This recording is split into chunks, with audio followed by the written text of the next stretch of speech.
The blue light appeared first as a tiny dot beyond Neptune's orbit.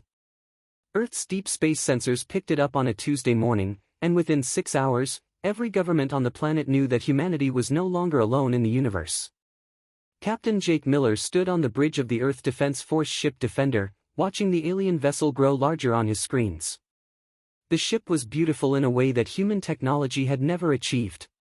It looked like someone had carved it from a single piece of crystal, all smooth curves and flowing lines that seemed to bend light around them. "Sir, they're broadcasting again," said Lieutenant Tony Garcia from the communications station. "Same message as before." Jake nodded. For the past 3 days, the alien ship had been sending the same signal over and over. Earth's best linguists and computer experts had finally cracked it. The message was simple: we come in peace. We wish to talk. We will wait. Dr. Lisa Carter floated beside Jake in the zero-gravity section of the bridge. As Earth's lead expert on biology and the possibility of alien life, she had been chosen to make first contact. Her hands shook slightly as she checked her translation device for the 100th time. "Remember," Jake said quietly, "if anything goes wrong, we can have you back on Earth in 6 hours." Lisa smiled nervously. "And if something goes really wrong, you can blow them up, right?" "That's the plan," Jake replied, though he hoped it wouldn't come to that. The alien ship was massive, easily 10 times the size of the Defender. But it showed no signs of weapons or aggressive intent. It simply waited, as patient as a stone. Commander Ryan Hayes joined them at the viewport. As Earth's military advisor for the mission, he had argued against making contact at all. "Still think this is a bad idea," he muttered. "We know nothing about them." "That's exactly why we need to talk to them," Lisa said.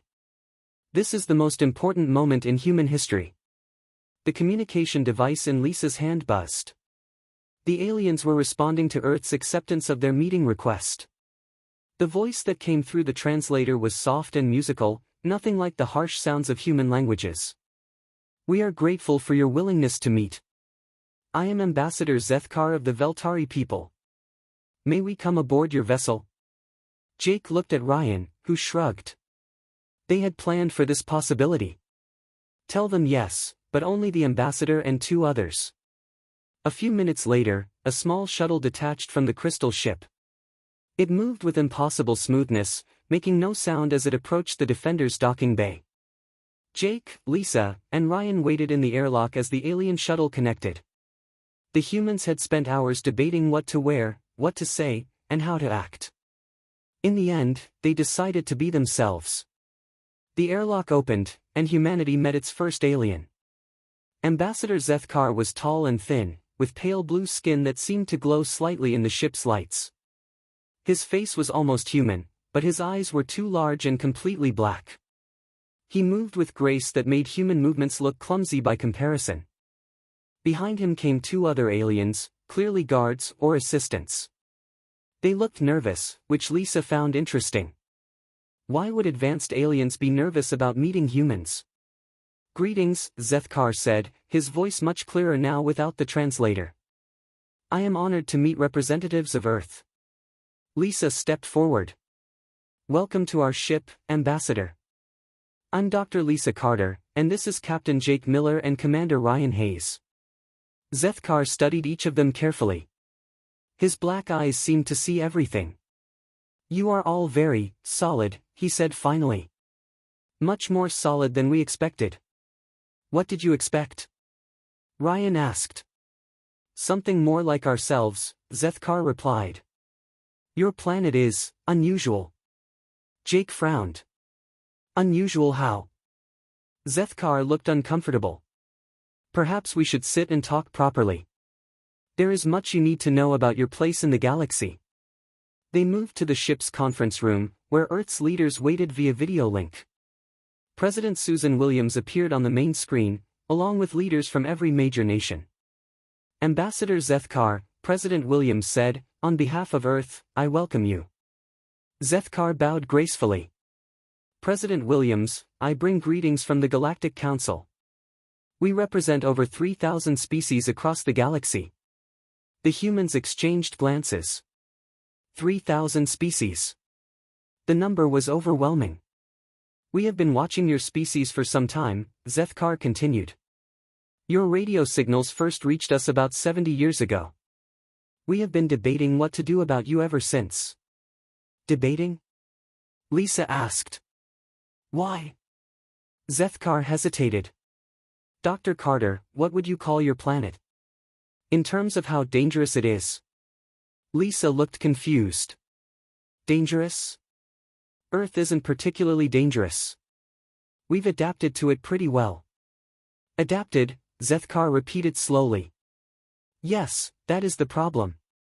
He activated a small device, and holographic images filled the air around them. This is Veltar, my homeworld. The images showed a planet of impossible beauty. Gentle rivers flowed through fields of soft grass. The sky was always a perfect blue. Strange animals grazed peacefully, all of them looking like someone had designed them to be as harmless as possible. The average temperature varies by only 5 degrees throughout the year, Zethkar explained. We have no large predators. No extreme weather. No earthquakes or volcanoes. This is normal for most worlds in the galaxy. More images appeared, showing dozens of different planets. All of them looked like paradise to human eyes. Your world, Zethkar said quietly, is what we call a Class 12 Deathworld. The conference room fell silent. Deathworld? Jake asked. A planet so hostile that most galactic species would die within hours of setting foot on it, Zethkar explained. Your gravity is crushing. Your weather is violent and unpredictable. Your oceans are filled with creatures that could eat most of us whole. Your atmosphere contains oxygen at levels that would poison most species. Ryan leaned forward. But we live there just fine. Exactly, Zethkar said, and for the first time, he looked afraid. You have adapted to survive in conditions that would kill almost any other known species. This makes you incredibly dangerous. We're not dangerous, Lisa protested. We're peaceful. We want to learn and explore. Zethkar nodded slowly. I believe you. But you must understand, in the galaxy's history, only 4 species have ever evolved on Deathworlds. 3 of them are now extinct. What happened to them? President Williams asked. They destroyed themselves, Zethkar replied. Deathworld species are incredibly strong, incredibly tough, and incredibly violent. They cannot help it. It is how they evolved. Jake felt a chill run down his spine. And the 4th species? You, Zethkar said simply. Which is why the Galactic Council has invoked the first law. What's the first law? Ryan asked. Zethkar looked directly at him. No interference with Deathworld species. You will be quarantined to your solar system until we can be sure you will not become a threat to galactic peace. The room erupted in angry voices from the world leaders on the screens. Jake raised his hand for silence. You're imprisoning us, he said. We are protecting the galaxy, Zethkar replied. And perhaps protecting you from yourselves. The first law exists for good reason, Captain Miller. It has kept the galaxy at peace for 800 years. Lisa stood up slowly. What if we prove we're not violent? What if we show you we can be trusted? Zethkar's large black eyes seemed sad. Dr. Carter, I hope you can. But understand, you are asking 3,000 species to trust the only remaining Deathworld species in the galaxy. That is not a small thing. Jake looked around the room at his fellow humans, then back at the alien ambassador. Humanity had just learned they were not alone in the universe. They had also learned they were considered the most dangerous species alive. The question now was what they would do about it. 3 months had passed since the Veltari ship first appeared at the edge of Earth's solar system. Dr. Lisa Carter now spent her days in a research station built on the moon, working alongside alien scientists who still seemed nervous whenever she moved too quickly. The station was a marvel of alien technology mixed with human engineering. The Veltari had provided the basic structure, but humans had modified it to handle Earth normal gravity and atmosphere. To the aliens, these conditions were like working inside a crushing, poisonous death trap. To Lisa, It felt like home.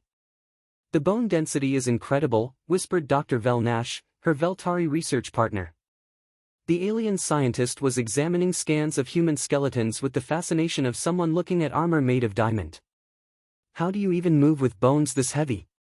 Lisa looked up from her own work. She had been studying Veltari biology and finding it equally amazing, though for different reasons.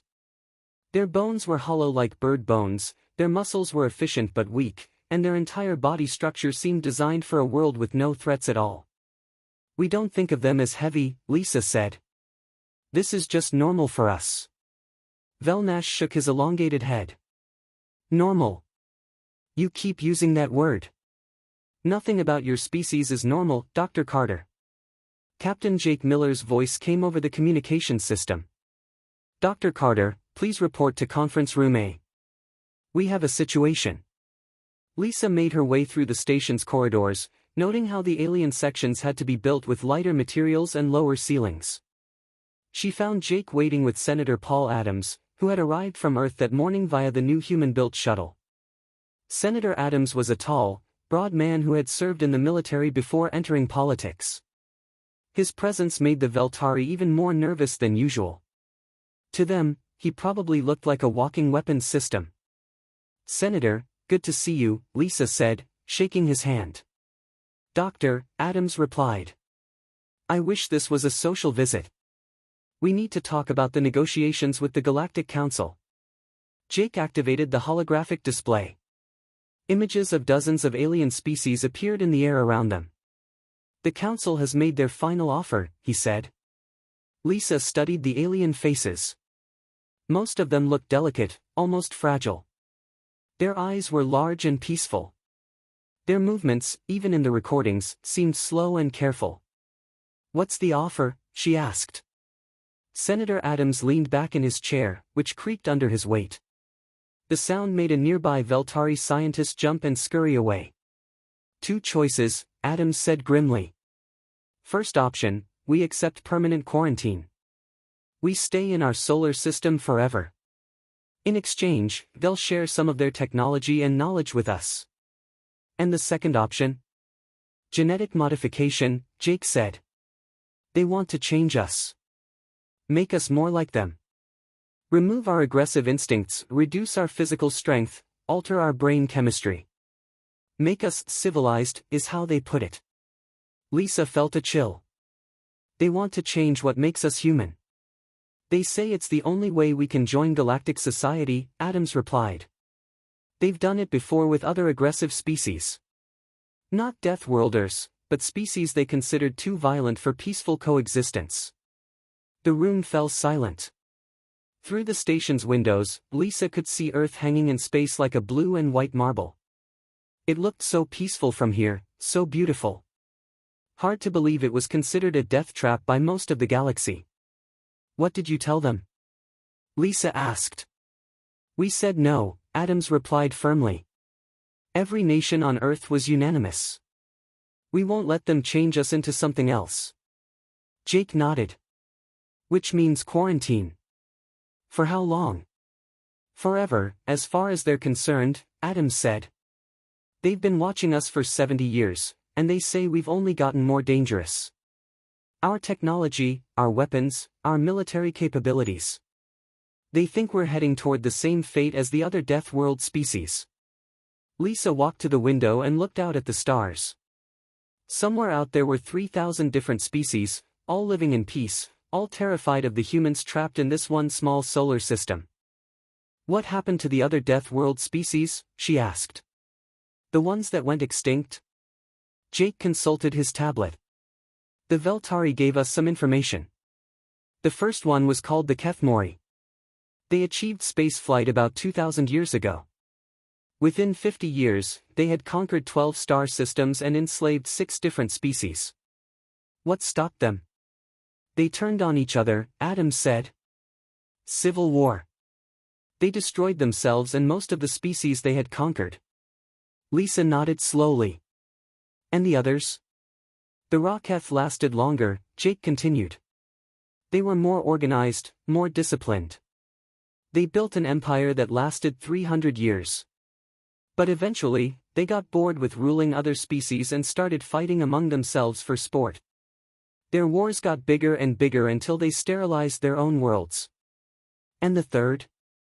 Jake hesitated. The Telcan. They were different. They tried to be peaceful at first. The galaxy accepted them, gave them a chance. But when a plague started killing other species, the Telcan were blamed. Whether they were responsible or not, no one knows. But the fear and hatred drove them insane. They declared war on the entire galaxy. Did they win? No one won, Adams said quietly. The war lasted 200 years. When it ended, the Telcan were extinct, and over half the species in the galaxy had been wiped out. It took 500 years for galactic civilization to recover. Lisa turned away from the window. So they think we'll follow the same pattern. They're sure of it, Jake said. According to their experts, deathworld species are incapable of long-term peaceful coexistence with others. We're too strong, too aggressive, too unpredictable. But we've been peaceful so far, Lisa pointed out. Adams laughed bitterly. Have we? We've had 2 world wars in the last century. We have enough nuclear weapons to destroy our planet 10 times over. We fight over resources, territory, religion, politics. They look at our history and see exactly what they expect from a deathworld species. But we've also created art, music, literature, Lisa said. We've learned to cooperate, to help each other. They don't see that, Jake replied. They only see the violence. Lisa sat down heavily. The chair, built for human proportions, was massive compared to the delicate furniture the aliens used. So what do we do? She asked. Senator Adams leaned forward. We prepare. For what? For the possibility that quarantine won't hold, he said. Dr. Carter, you've been working with their technology for 3 months. How much have you learned? Lisa thought carefully. Quite a bit. Their engineering principles are completely different from ours, but not necessarily better. They build for efficiency and elegance, not durability. Could we reverse engineer their technology? Some of it, yes. Their power systems are incredibly advanced. Their materials science is beyond anything we have. But their computers are actually less sophisticated than ours in some ways. Jake raised an eyebrow. How so? They're designed for minds that think very differently from humans, Lisa explained. Veltari thought processes are more linear, more predictable. Their computers reflect that. Human-designed systems might actually be more flexible, more adaptable. Adams nodded. What about their ships? Fast, efficient, beautiful, Lisa said. But not particularly tough. They're designed for a galaxy where no one fights. No armor, minimal shielding, no weapons at all. Weapons? Lisa shook her head. They don't have any, Senator. None of the species do. They've been at peace for 800 years. They've forgotten how to fight. The 3 humans looked at each other. The implications were obvious and troubling. They're sheep, Adams said finally. 3,000 species of sheep, and they've just discovered there's a wolf in their galaxy. We're not wolves, Lisa protested. Aren't we? Jake asked quietly. Look at us, Lisa. In 3 months, you've figured out how to copy their technology. Adams is already thinking about their weaknesses. I'm sitting here calculating how many of their ships our military could take in a fight. Maybe they're right to be afraid of us. Lisa stared at her colleagues. They were good people, peaceful people. But Jake was right. Even while talking about cooperation and understanding, they were thinking like predators. So what do we do? She asked again. Adams stood up. We accept the quarantine publicly. We tell them we understand their concerns and will prove we can be trusted. And privately? Privately, we prepare for the day when quarantine isn't enough for them, Adams said. When they decide we're too dangerous to leave alive. Lisa felt a chill that had nothing to do with the station's air conditioning. You think they'll try to destroy us? I think they're terrified of us, Jake said. And scared people do stupid things. Adams nodded. The first law says no interference with deathworld species. But what happens when they decide the law isn't enough? What happens when their fear overcomes their principles? Lisa looked out at the stars again. Somewhere out there, 3,000 species were watching humanity with fear and suspicion. They had quarantined Earth to protect themselves, but quarantine was just the first step. The question was what the second step would be, and whether humanity would be ready for it. On the other side of the galaxy, war leader Graktol stood before a massive holographic display showing the location of every known species in galactic space. His red eyes focused on one small yellow dot at the edge of the map, marked with warning symbols that meant Deathworld, do not approach. The Korthak Empire's war room was unlike anything else in the galaxy. Where other species built meeting places with soft lighting and comfortable seating, the Korthak preferred harsh metal and sharp angles. They were the only species that still remembered what it meant to be warriors. Show me the human data again, Graktol commanded. His aide, Subcommander Drakmol, activated another display. Images of humans appeared, along with data about their world and biology. The numbers were impressive even by Korthak standards. Bone density 3 times galactic average, Drakmol read. Muscle efficiency rating of 9.7. Reaction time superior to all tested species. Tolerance for pain and injury classified as extreme. Graktol nodded slowly. His own species was considered the most physically powerful in the galaxy, but even the Korthak couldn't match those numbers. And their world? Class 12 Deathworld, Drakmol continued. Gravity 1.6 times galactic standard. Atmospheric pressure that would crush most species. Weather patterns that include electrical storms, frozen precipitation, and wind speeds that could tear apart standard structures. Impressive, Graktol said. And the Galactic Council's response? Full quarantine under the first law. The humans have been contained to their home system for 6 months now. Graktol turned away from the displays and walked to the window. Outside, he could see the Korthak home fleet preparing for exercises. His ships were the most advanced military vessels in the galaxy, which wasn't saying much considering that most species had forgotten how to build weapons centuries ago. The Korthak homeworld of Korthes was harsh by galactic standards, though nothing compared to the human death world. The sky was a dark red, and the landscape was mostly rock and metal. His people had evolved to be tough and aggressive, traits that made them valuable as peacekeepers and security forces for the softer species. But Graktol wanted more than to be the galaxy's hired muscle. What do you know about the previous Death World species? He asked. Drakmol consulted his records. The Kethmori, Raketh, and Telkan. All extinct now. How did they die? The records say they destroyed themselves. Civil wars, internal conflicts, madness. Graktol smiled, showing teeth that were sharper than those of most galactic species. The records lie, Sub-Commander. Drakmol looked confused. Sir? I have been studying the classified archives, Graktol explained. The real history, not the sanitized version they teach in schools. The Deathworld species didn't destroy themselves. They were destroyed. By whom? By fear, Graktol said. The galaxy couldn't handle the existence of species stronger than themselves. So they found ways to eliminate them. Economic pressure, biological weapons, political manipulation. Sometimes direct warfare, though they don't like to admit that. Drakmol was quiet for a moment. You think they'll do the same to the humans? Eventually, Graktol replied. The quarantine is just the first step. Next will come demands for genetic modification. When the humans refuse, as they surely will, the galaxy will find an excuse for more drastic action. What does this have to do with us, sir? Graktol turned back to face his aide. Everything, Sub-Commander.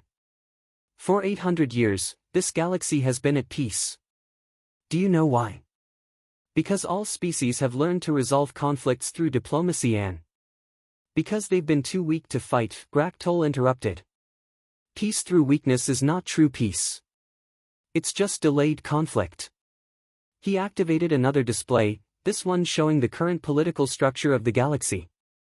Thousands of species, all governed by committees and councils, all focused on trade and cultural exchange. Look at them, Graktol said with disgust. They've grown soft and complacent. They have no military, no weapons, no will to fight for anything. They've forgotten what it means to be strong.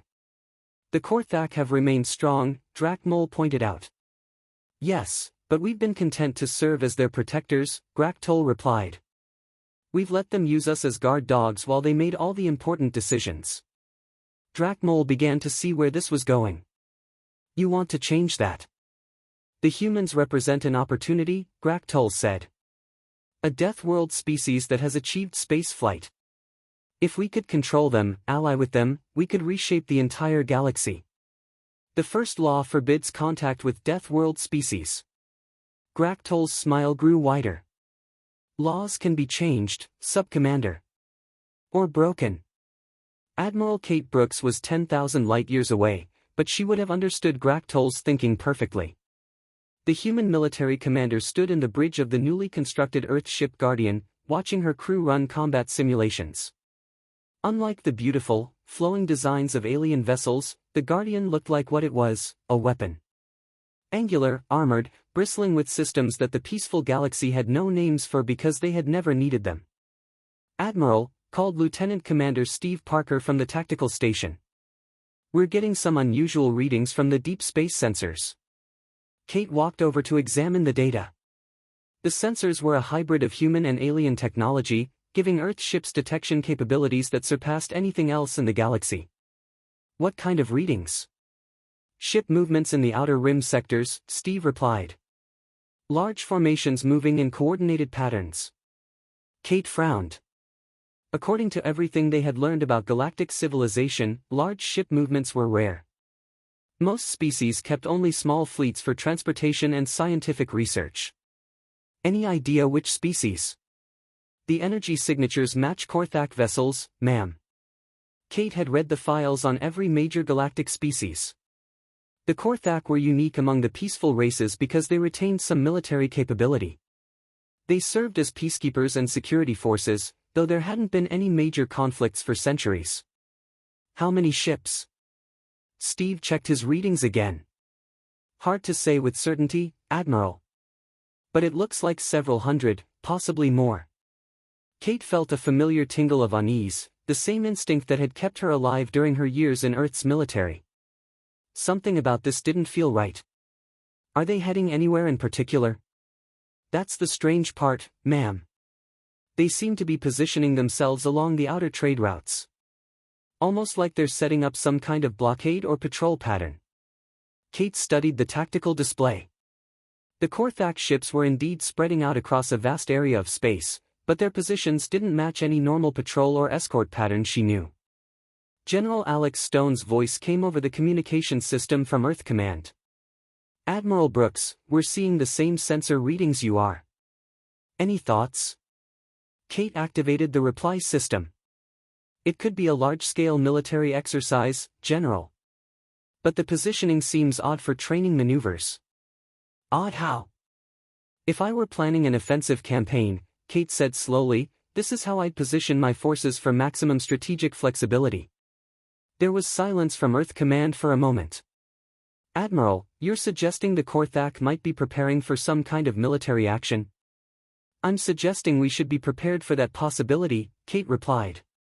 General, I recommend we increase our readiness level and accelerate the construction schedule for the new fleet. Agreed. But remember, Admiral, we're supposed to be a peaceful species under quarantine. We can't be seen as preparing for war. Kate looked out at the stars, wondering what was happening in the vast spaces between them. Yes, sir. But being peaceful doesn't mean being unprepared. Back on Korthes, Graktol was finalizing his plans. The humans had been quarantined for 6 months, long enough for the galaxy to relax its vigilance. Long enough for him to move his forces into position. The Council still believes the humans are contained, Drakmol reported. Their monitoring stations show no sign of military buildup in the human system. Good, Graktol replied. And our intelligence on human defenses? Limited, but promising. They have some ships, but nothing that should challenge our fleet. Their technology is primitive by our standards. Graktol nodded, though privately he wondered if that assessment was accurate. Deathworld species had a way of being more dangerous than they appeared. When do we strike? Drakmol asked. Soon, Graktol replied. The humans have established several research stations in their outer system. We'll hit one of them first, make it look like an accident or a terrorist attack by some radical faction. And then? Then we offer to help them investigate, Graktol said. We'll be the only species willing to break the quarantine to assist them. From there, we build a relationship. What if they refuse our help? They won't, Graktol said confidently. Deathworld species understand strength. They'll respect us in a way they never could respect the Soft Council species. Drakmol looked uncertain. War leader, what if we're wrong about the humans? What if they really are as dangerous as the stories say? Graktol considered this. Then we'll have the most powerful allies in the galaxy. And if they prove troublesome later, we'll have learned their weaknesses firsthand. He looked back at the display showing the human solar system, that small yellow dot marked with warning symbols. Either way, Sub-Commander, the galaxy is about to change. The age of peace through weakness is ending. The question is whether the Korthak Empire will shape what comes next, or be shaped by it. In the depths of space, Korthak ships moved toward their targets while human sensors tracked their progress. Neither side knew that they were about to collide in a way that would reshape the entire galaxy. The first law was about to be broken, and when it was, everyone would remember why it had existed in the first place. The research station on Europa had been humanity's pride for the past 4 months. Built into the ice moon's surface, it housed 300 scientists and technicians working to understand the alien technology that had been shared with Earth. Dr. Lisa Carter had helped design it, and Captain Ben Walsh commanded its small security detail. Ben was reviewing the morning reports when the first explosion shook the station. The lights flickered, and emergency alarms began wailing throughout the complex. Security team to stations, he called over the intercom, grabbing his weapon and heading for the command center. All scientists to emergency shelters immediately. The second explosion was much larger. It tore through the station's main power grid and sent chunks of ice and metal flying through the corridors. Ben felt the familiar rush of adrenaline that came with combat, even though he couldn't understand what was happening. Captain Walsh. Dr. Sarah Kim's voice came over his radio. She was the station's head scientist, a quiet woman who specialized in alien computer systems. We're under attack. Unknown ships, at least 6 of them. Ben reached the command center and saw the tactical display. 6 large vessels had appeared out of nowhere and were firing some kind of energy weapons at the station. The attacking ships were unlike anything in the human or Veltari databases. Get me Admiral Brooks, Ben ordered his communications officer. Sir, long-range communications are down, Lieutenant Jenny Martinez replied. Whatever they're hitting us with is jamming our signals. The third explosion breached the station's outer hull. Ben felt the artificial gravity fluctuate as the station's systems began failing one by one. All personnel, this is Captain Walsh, he announced over the station-wide intercom. Prepare for immediate evacuation. This is not a drill. But even as he gave the order, Ben knew it was too late. The attacking ships had positioned themselves to cut off all escape routes. The station's small shuttle bay was already in flames. Through the command center's reinforced windows, Ben could see one of the attacking vessels up close. It was angular and aggressive-looking, built for war in a way that galactic ships never were. The hull was dark metal covered in what looked like weapon emplacements. Captain, Dr. Kim's voice came over the radio again, much weaker now. I'm in Lab 7. I managed to download some of our research data, but I'm trapped. The corridor is blocked. Ben looked at the station schematic. Lab 7 was in the section that had taken the most damage. Getting there would mean crossing areas that were already decompressing. Stay put, Doctor. I'm coming for you. Sir, Lieutenant Martinez called. One of the attacking ships is sending a signal. Put it through. The voice that came over the speakers was harsh and alien, but the translation system made it understandable. Human station, this is war leader Graktol of the Korthak Empire. You have violated galactic law by developing prohibited weapons technology. Surrender immediately. Ben stared at the speaker. Weapons technology? The station was a research facility studying alien computer systems and energy sources. There were no weapons here. This is Captain Ben Walsh, Commanding Officer of Research Station Europa. We are a scientific facility. We have no weapons. Your lies will not save you, Graktol's voice replied. The Korthak Empire will not allow deathworlders to threaten galactic peace. The fourth explosion took out the station's life support systems.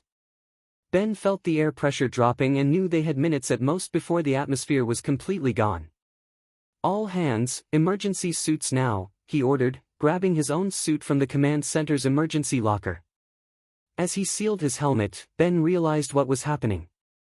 This wasn't a military strike against a weapons facility. This was a massacre disguised as a police action. He made his way through the damaged corridors toward Lab 7, stepping over debris and bodies. Many of the scientists had never even made it to the emergency shelters. They had been killed in the first few minutes of the attack, probably before they even understood what was happening. Ben found Dr. Kim trapped under a collapsed beam in Lab 7. She was unconscious but still breathing. Her emergency suit had automatically sealed when the lab lost pressure. "Doctor, can you hear me?" he called over the suit radio. Her eyes opened slowly. "Captain?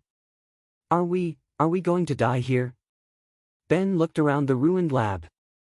The attackers were still firing, still destroying everything they could find. But they hadn't landed troops yet, which meant there might still be a chance.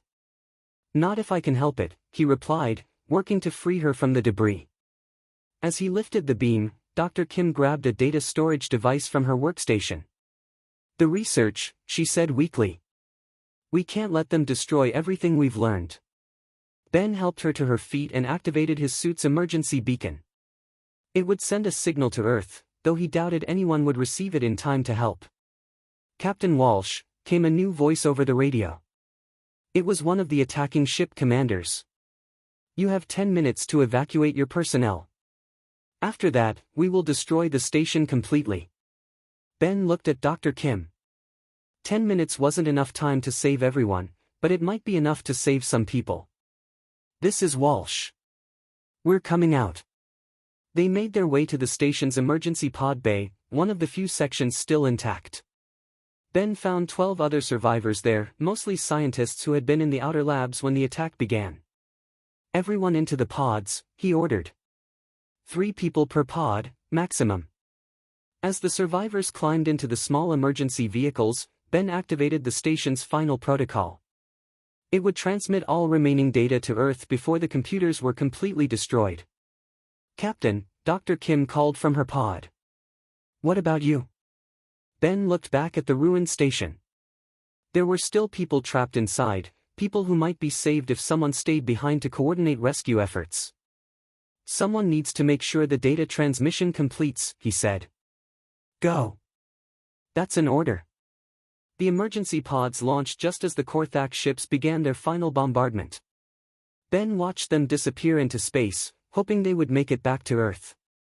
He returned to the command center and activated the station's recording system. If he was going to die here, he wanted to make sure Earth knew what had really happened. "This is Captain Ben Walsh, final log from Research Station Europa," he began. "We were attacked without warning by ships identifying themselves as Korthak Empire vessels. They claimed we were developing weapons, but this is false. This station was purely for scientific research." Another explosion shook the station. Ben could see through the windows that the attacking ships were moving closer, preparing to finish the job. "The attack was unprovoked and appears to be a deliberate act of war against Earth," he continued. "The Korthak war leader Graktol accused us of violating galactic law, but provided no evidence and refused to allow surrender or evacuation." The lights went out, leaving only emergency power. Ben switched to his suit's internal recording system. 300 innocent people died here today, he said. Scientists, technicians, researchers who only wanted to learn and explore. Remember them. And remember that the first law has been broken. The final explosion came from directly above. Ben felt the station's structure collapse around him as the Korthak completed their destruction of humanity's first major space installation. 8 hours later, one of the emergency pods was recovered by an Earth patrol ship. Dr. Kim and 2 other survivors were barely alive, their pod's life support systems nearly exhausted. Admiral Kate Brooks received the survivors in the medical bay of the Earth ship Defender. Dr. Kim was weak but conscious, and she still clutched the data storage device she had saved from the lab. "Admiral," she whispered. "Captain Walsh, he saved us. He stayed behind to make sure the data got out." Kate felt a cold anger building in her chest. She had seen combat before, had lost people under her command. But this was different. This was murder disguised as law enforcement. "Doctor, can you tell me exactly what happened?" Dr. Kim nodded weakly. "They came out of nowhere. 6 ships, maybe more. They said we were building weapons, but that's impossible. We were studying computer systems and energy production." "Did you recognize the attacking ships?" "The captain said they were Korthak Empire vessels. I've never seen anything like them. They were built for war, Admiral. Real war." Kate reviewed the data that Dr. Kim had saved. It included sensor readings from the attack, communication logs, and Captain Walsh's final transmission. The evidence was clear and undeniable. "Admiral Brooks," came a voice from the ship's communication system. "Earth Command is requesting immediate conference." Kate made her way to the communication center, where President Susan Williams appeared on the main screen along with military and political leaders from around the world.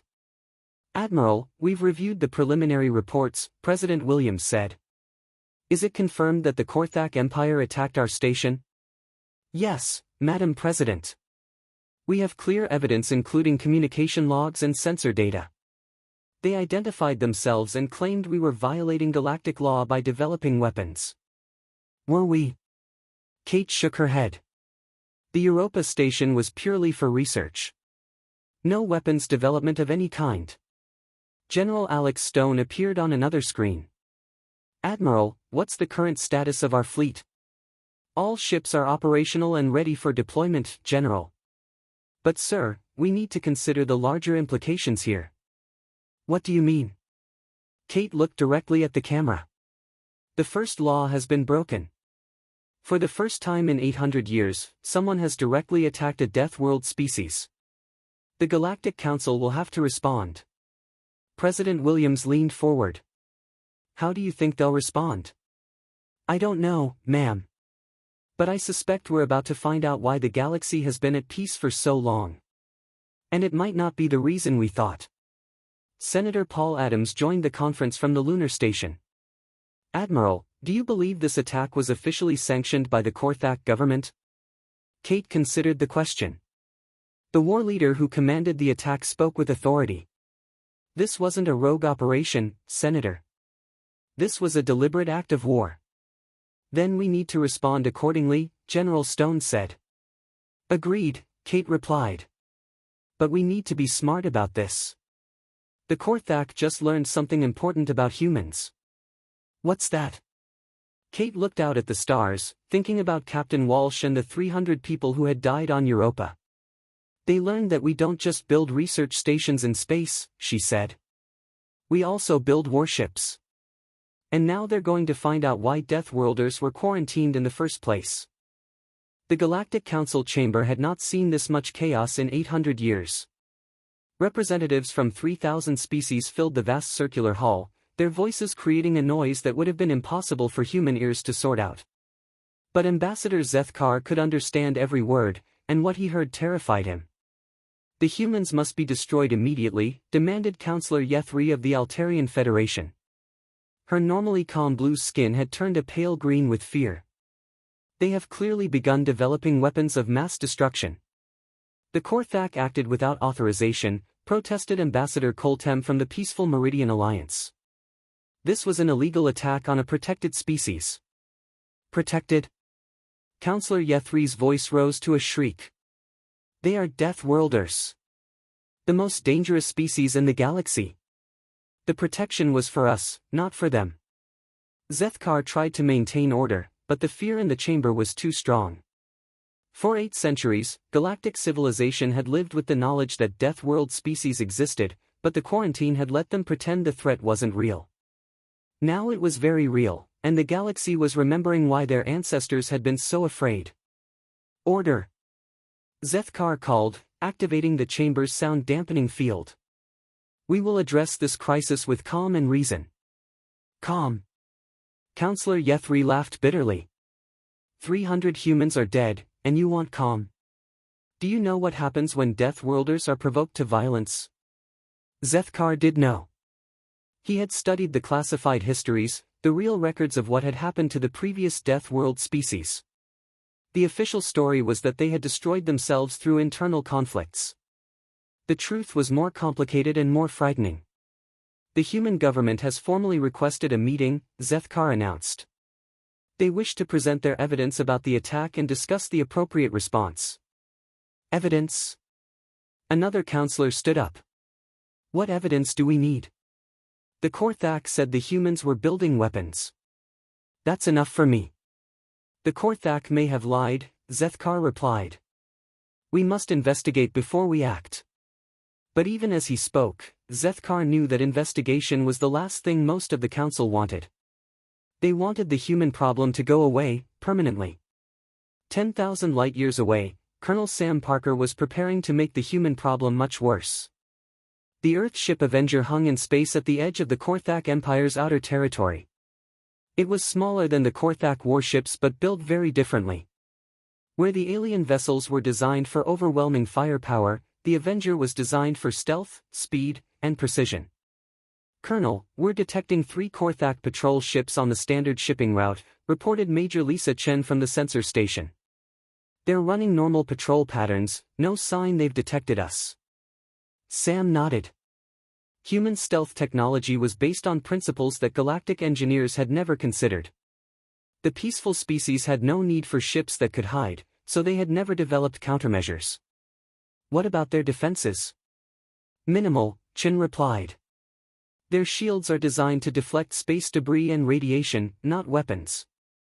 Their hulls are strong but not armored. Sam studied the tactical display. The Korthak ships were powerful by galactic standards, but they were built for fighting an enemy that didn't exist. No one in the galaxy had fought a real war for 800 years. Lieutenant Rodriguez, are your teams ready? Lieutenant Amy Foster looked up from her equipment check. Her Special Forces team was equipped with gear that would have seemed impossible to most galactic species. Humans had developed technology for fighting in environments that would kill other species in minutes. Ready, sir, Amy replied. But I have to ask, are we sure about this approach? We're about to show the galaxy things they've never seen before. Sam understood her concern. The plan they were about to execute would reveal capabilities that humanity had kept hidden since the quarantine began. Once the galaxy saw what humans could do in combat, there would be no going back. Amy, 300 of our people are dead, Sam said quietly. The Korthak declared war on us. Now they get to learn what war actually means. He activated the ship's communication system.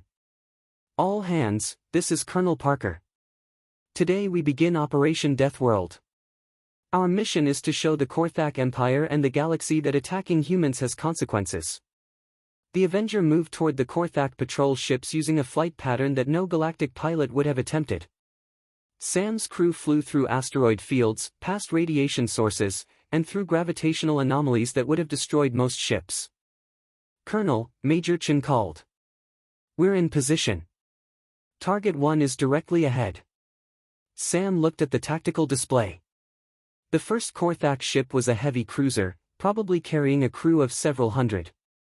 In normal galactic warfare, if such a thing existed, it would have been a formidable opponent. Begin the attack, Sam ordered. What happened next would have been impossible for most galactic species to understand or execute. The Avenger didn't simply attack the Korthak ship. It hunted it. The human ship appeared on the Korthak sensors for exactly 3 seconds, just long enough to fire a precise burst of energy weapons. The shots disabled the alien ship's engines and communications but left life support intact. Then the Avenger vanished again. "What was that?" demanded Captain Thekanael of the Korthak vessel destroyer. "Where did they go?" His sensor operator checked the readings frantically. "Unknown, sir. They were there, then they weren't. Our scanners show nothing." "Impossible. Ships don't just disappear." But the Avenger had done exactly that, using stealth technology and tactics that the Korthak had never encountered. The human ship moved like a predator, striking and fading, keeping its prey off balance and afraid. The second attack came from a completely different direction. This time, the Avenger's weapons targeted the Korthak ship's defensive systems, leaving it helpless but still intact. "Sir," the Korthak communications officer called. "We're receiving a transmission." "From who?" "Unknown. It's coming from everywhere and nowhere." Sam's voice filled the bridge of the alien ship. "Korthak vessel, this is Colonel Sam Parker of the Earth Defense Force. You are now prisoners of war." Captain Thekanael snarled. "We do not surrender to deathworlders. Fight us honorably or—" "You don't understand," Sam interrupted. "This isn't a request. Your ship is disabled. Your weapons are offline. Your communications are jammed. You can surrender, or you can die. Those are your only options." The Korthak captain looked around his bridge. His crew was staring at the sensor displays in confusion and fear. Their ship was completely helpless, and they didn't even know where their attacker was. "How?" Thekanael asked. "How did you disable us so completely?" "Because we know how to fight," Sam replied. "Your species has forgotten what real warfare looks like. We haven't." Before the Korthak captain could respond, something even more impossible happened. A figure in a heavily armored suit appeared on his bridge, seemingly out of nowhere. Lieutenant Amy Foster had used the ship's ventilation system to reach the bridge undetected. Her suit was designed for combat in environments that would kill most species instantly. To the Korthak, she looked like a mechanical demon. "Surrender your weapons," Amy ordered, her voice coming through speakers that made it sound inhuman. The Korthak bridge crew reached for their sidearms, but Amy moved faster than any of them could follow. Her training was for fighting on a world where everything was trying to kill you. Dealing with peaceful galactic species was almost too easy. In less than 10 seconds, the entire bridge crew was disarmed and restrained. "How many more?" Captain Thekanael asked weakly. "More what?" Amy replied. "How many more of you are on my ship?" Amy's helmet turned toward him. "Just me." The Korthak captain stared at her in disbelief. A single human had captured his entire ship. "That's impossible." "No," Amy said. "That's what deathworlders do." The attack on the second and third patrol ships went even faster. The Korthak crews, already frightened by reports from the first ship, surrendered almost immediately when they realized they were facing human forces. Within 6 hours, Colonel Parker had captured 3 enemy ships and their crews without killing a single Korthak soldier. "Colonel," Major Chen reported. "We're receiving communication from the Korthak Fleet Command. They want to negotiate." Sam smiled grimly. "Tell them we'll negotiate after they return the bodies of our people from Europa. And tell them something else." "Sir?" "Tell them this was just the first lesson. If they want to learn what deathworlders are really capable of, we're happy to continue their education." Back on Earth, Admiral Kate Brooks watched the reports from Operation Deathworld with mixed feelings. The mission had been a complete success from a military standpoint. The Korthak were learning to fear human capabilities, which might prevent future attacks. But Kate also knew that the rest of the galaxy was watching. Every species with access to galactic communications was seeing footage of human soldiers doing things that seemed impossible. Moving through hostile environments, fighting with precision and coordination that bordered on telepathic, winning battles against superior numbers through tactics that no one else had ever imagined. Admiral, General Stone's voice came over the communication system. The Galactic Council is requesting an immediate meeting. They want to discuss the, quote, escalating situation. Kate nodded. Tell them we'll meet, General. But make sure they understand something. What's that? This wasn't escalation, Kate said. This was restraint. If they want to see what escalation looks like from a Deathworld species, we can arrange that too. She looked out at the stars, wondering how many other species were out there, watching and learning what it meant to break the first law. The galaxy was about to discover that 800 years of peace had made them forget something important. Some species were born for war, and humans were one of them. War leader Graktol stood in the command center of his flagship, the mighty Korthess, and tried to understand how everything had gone so wrong so quickly. The reports from his outer patrol ships were impossible to believe, but the evidence was undeniable. 3 ships captured, his aide Drakmol reported nervously. No casualties on either side, but our forces were completely helpless against the human attackers. How is that possible? Graktol demanded. Our ships are the most advanced military vessels in the galaxy. The humans use tactics we've never seen before, Drakmol explained. They moved through areas of space that should have destroyed their ship. They appeared and disappeared at will. Their soldiers fought in ways that seemed to violate the basic principles of combat. Graktol studied the tactical reports. The human attack had been precise, controlled, and absolutely devastating to Korthak morale. His commanders were demanding reinforcements, better weapons, anything that might help them fight an enemy that seemed to exist outside the normal rules of warfare. What about their technology? He asked. Different from ours, Drakmol replied. Where we build for power and durability, they build for adaptability and stealth. Their ships are smaller but somehow more dangerous. Graktol walked to the window and looked out at his home fleet. 200 ships, the largest military force assembled in the galaxy for centuries. Surely that would be enough to handle one species of primitives from a single planet. Recall all patrol vessels to the home system, he ordered. If the humans want a war, we'll give them one they'll never forget. Sir, Drakmol said carefully, perhaps we should consider negotiating.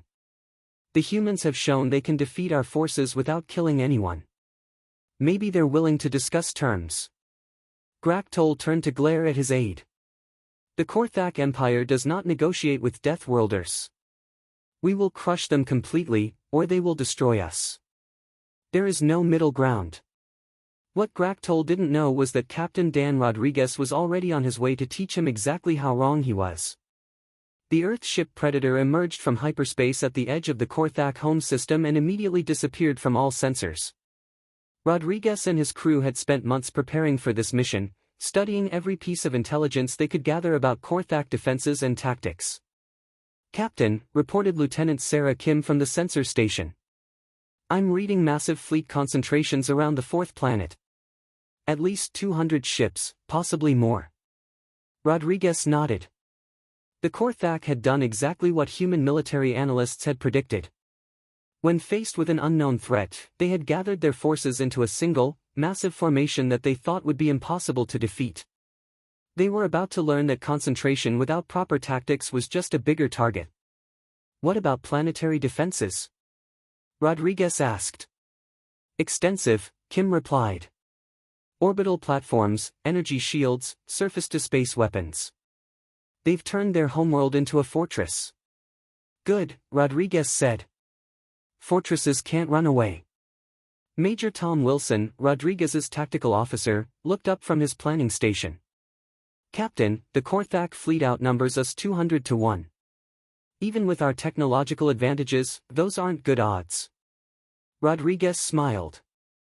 Tom, you're thinking like a galactic species. We're not going to fight 200 ships at once. We're going to make them fight us one at a time. What followed over the next several months would become a textbook example of how a technologically superior force could be defeated by superior tactics and patience. The human strategy was simple in concept but devastating in execution. Instead of attacking the Korthak fleet directly, Rodriguez began a campaign of harassment and psychological warfare that slowly drove the enemy insane. The first phase involved mining the hyperspace routes leading to the Korthak system. Human engineers had developed weapons that existed in the boundary between normal space and hyperspace, making them impossible to detect with conventional sensors. Korthak ships trying to leave their system found themselves trapped by explosions that seemed to come from nowhere. The mines didn't destroy the ships, but they damaged engines and navigation systems, forcing the vessels to limp back to base for repairs. Sir, Drakmol reported to Graktol after the 15th ship had been damaged. Our engineers say the human weapons are using principles of physics that we don't understand. They're somehow attacking us from hyperspace itself. Graktol slammed his fist on the command table. Then we'll stay in normal space and fight them there. But that's when the second phase began. Rodriguez's ship would appear at the edge of the system for exactly long enough to fire a few shots at the outer defensive platforms, then vanish before the Korthak could respond. The attacks never did serious damage, but they kept the enemy constantly alert and on edge. Captain, Lieutenant Kim reported during one of these raids. The Korthak are launching pursuit ships. How many? 50 vessels, sir. They're trying to surround our projected escape route. Rodriguez studied the tactical display. The Korthak were learning, but they were still thinking in terms of conventional warfare. Take us through the asteroid field, he ordered. Sir, the field is filled with radioactive debris from an old stellar collision. The radiation levels would kill most species in minutes. Most species aren't from deathworlds, Rodriguez replied. The Predator dove into the asteroid field, using its advanced shielding and the crew's tolerance for radiation to hide among the deadly debris. The pursuing Korthak ships tried to follow but were forced to retreat when their crews began suffering radiation poisoning. This is impossible, Captain Thakor of the pursuing fleet reported to Graktol. They're flying through areas that should have killed them instantly. How can they survive in that environment? Because they're deathworlders, Graktol replied grimly. They evolved on a planet that's trying to kill them every second of every day. What's lethal to us is just Tuesday to them. The third phase of the human campaign began when Rodriguez started targeting individual ships with precision strikes. Using intelligence gathered from captured Korthak personnel, he knew which vessels carried the most experienced crews, the best equipment, or the most important supplies. One by one, these ships would find themselves isolated from the fleet by mechanical failures, navigation errors, or communication problems that seemed like coincidences but were actually the result of human electronic warfare. Then Rodriguez would appear and disable the ship with surgical precision. Captain, Major Wilson reported after the 20th such incident, the Korthak fleet is starting to fall apart. Their commanders are afraid to send ships out alone, but keeping them all together makes them sitting ducks for our raids. Rodriguez nodded. How's their morale? Terrible, sir. We're intercepting communications between their ships. The crews are terrified, the officers are fighting among themselves, and Graktol is losing control of his commanders. Good. Fear is our most effective weapon. The fourth phase began when Rodriguez started demonstrating that nowhere in the Korthak system was safe. Using stealth technology and tactics that seemed impossible to galactic military minds, human special forces teams began appearing on Korthak ships and installations. They didn't attack the crews directly. Instead, they left behind evidence of their presence, human writing on the walls, earth flowers in the command centers, recordings of human music playing over the ship's communication systems. The message was clear: if humans could appear anywhere, at any time, without being detected, then the Korthak were completely helpless. Sir, a terrified Korthak officer reported to Graktol, they were in my quarters. On my personal ship. There's no way they could have gotten past our security, but they left this. He handed Graktol a small device that projected a holographic message. Rodriguez appeared in the air above the command table.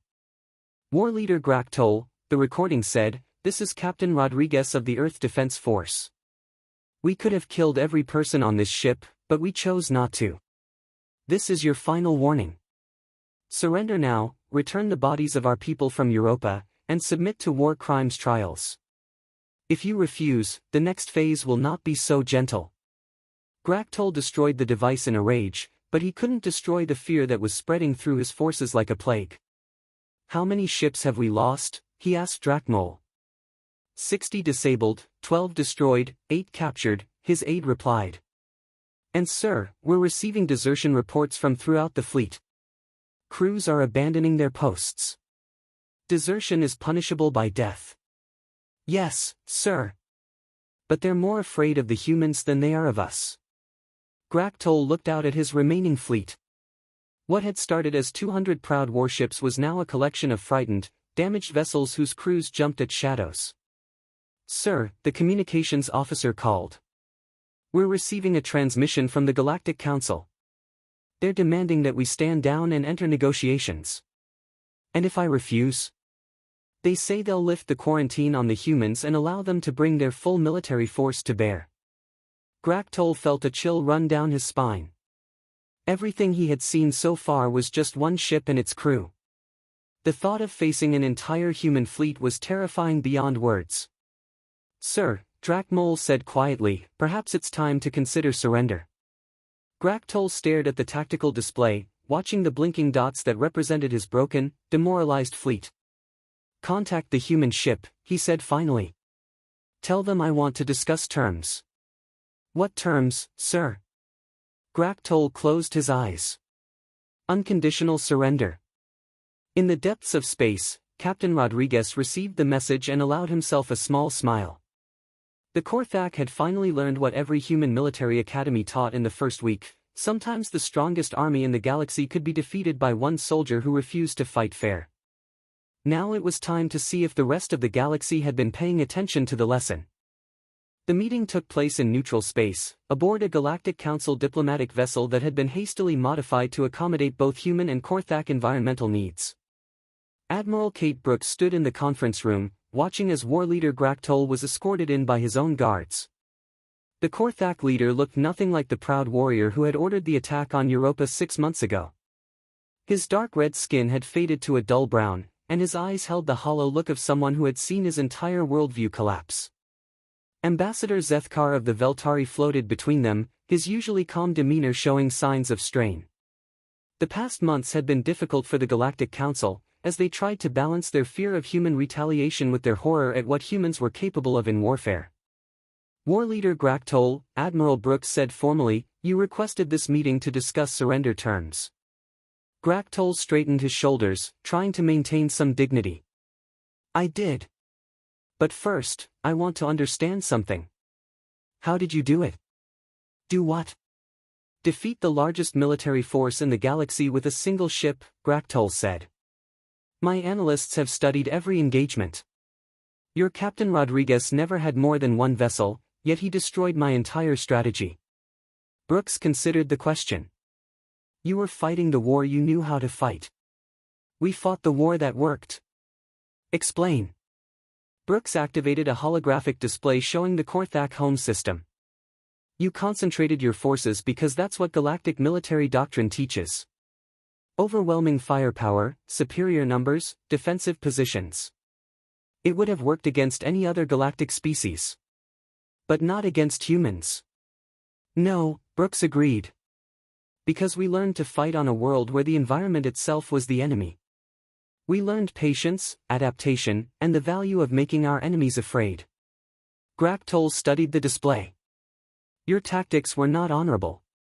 Our tactics were effective, Brooks replied. Honor is a luxury that deathworlders can't afford. Ambassador Zethkar cleared his throat nervously. Admiral Brooks, the Council wishes to know what terms you will accept for the Korthak surrender. Brooks looked at Graktol for a long moment. The easy answer would be complete destruction of the Korthak military and occupation of their territory. It's what most galactic species would expect from a deathworld species. But Brooks had been thinking about this moment for months, knowing that her decision would determine how the galaxy viewed humanity for generations to come. First, she said, the immediate return of all remains and personal effects from the personnel killed at Europa Station. Graktol nodded. Already arranged. Our ships are bringing them to the rendezvous point. Second, the dissolution of the Korthak Empire's military forces. All warships will be turned over to Earth or the Galactic Council for decommissioning. That will leave us defenseless, Graktol protested. You should have thought of that before you attacked a research station, Brooks replied coldly. Third, she continued, war crimes trials for all officers involved in planning and executing the attack on Europa. That includes you, war leader. Graktol's guards shifted nervously, but he waved them to stillness. I accept responsibility for my actions. But I ask that you spare my officers who were simply following orders. Brooks studied him. You're willing to face trial alone. I gave the orders. I broke the first law. The responsibility is mine. Ambassador Zethkar looked surprised. Throughout galactic history, most military leaders tried to shift blame to subordinates when facing defeat. Fourth, Brooks said, reparations to the families of those killed and to Earth for the cost of rebuilding our research capabilities. The Korthak treasury is at your disposal, Graktol replied. And finally, Brooks said, a formal apology to the human people and a commitment that the Korthak species will never again engage in unprovoked military action. Graktol was quiet for a long moment. And in exchange? In exchange, we will not exterminate your species, Brooks said simply. The room fell silent. Ambassador Zethkar's skin had turned pale blue with shock. Admiral, he said carefully, are you saying that Earth has the capability to destroy an entire species? Brooks looked at him steadily. Ambassador, we've spent 6 months demonstrating that we can defeat the galaxy's strongest military force using a single ship. What do you think we could do with our entire fleet? Zethkar's large black eyes grew even larger. The Council was not aware that Earth possessed such capabilities. The Council never asked, Brooks replied. You assumed that quarantine would contain us. You assumed that we would remain weak and isolated. You were wrong on both counts. Graktol leaned forward. Admiral, may I ask you something? Go ahead. Why are you showing mercy? Your species has the power to destroy mine completely. Deathworld species in the past would have taken that option. Brooks considered the question. It was one she had been asking herself since the surrender began. Because, she said finally, we're not the same as the previous Deathworld species. We learned something they didn't. What's that? That being strong enough to destroy something doesn't mean you should, Brooks replied. Real strength is knowing when not to use your power. Ambassador Zethkar made a sound that might have been relief or amazement. Admiral, the Council will want to know if this represents official human policy going forward. It does, Brooks said. But Ambassador, make sure the Council understands something else. What? This mercy comes with conditions. The first law was broken when the Korthak attacked us. That law was supposed to protect the galaxy from Deathworld species, but it was also supposed to protect us from unprovoked attack. Brooks stood up, her height making her tower over the seated aliens. If anyone else decides to test our patience, if anyone else attacks human civilians or installations, the response will be different. We've shown that we can be merciful victors, but we've also shown that we can be absolutely devastating enemies. Are you threatening the galaxy? Zethkar asked. No, Brooks replied. I'm explaining reality. For 800 years, the galaxy has been at peace because everyone was too weak to fight. That peace was fragile and false. Now you have a choice. What choice? You can have real peace, backed by the protection of a species strong enough to enforce it. Or you can continue living in fear, waiting for the next crisis to tear your civilization apart. Graktol looked up at her. And humans would serve as these protectors? If the galaxy wants our protection, Brooks said. But understand what that means. We won't be your servants or your pets. We'll be your guardians, and guardians make the rules necessary to keep the peace. Ambassador Z.